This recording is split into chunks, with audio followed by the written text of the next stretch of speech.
Welcome to M365 Professional.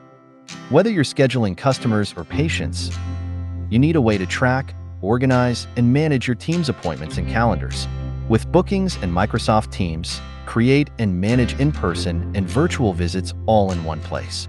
In Teams, view your staff's availability in a calendar view and set up different appointment types. Add a title and a confirmation message that customers and patients see when they've booked an appointment. Allow attendees to join from a mobile browser. Send them a text message about the booking, and add an email reminder for your staff and attendees. To schedule a new visit, select New Booking, and then select a booking type.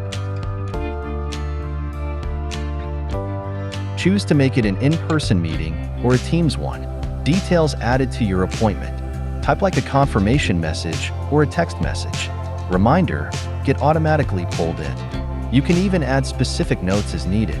Attendees receive a confirmation email or text message with a link to join if it's a virtual appointment. When it's time, attendees can join by phone or desktop. Turn on your audio and your video to create a more personal connection during your visit. Keep your staff and attendees on time and organized with Bookings and Teams. Thanks for watching. Don't forget to subscribe. M365 Professional. Check out more content here.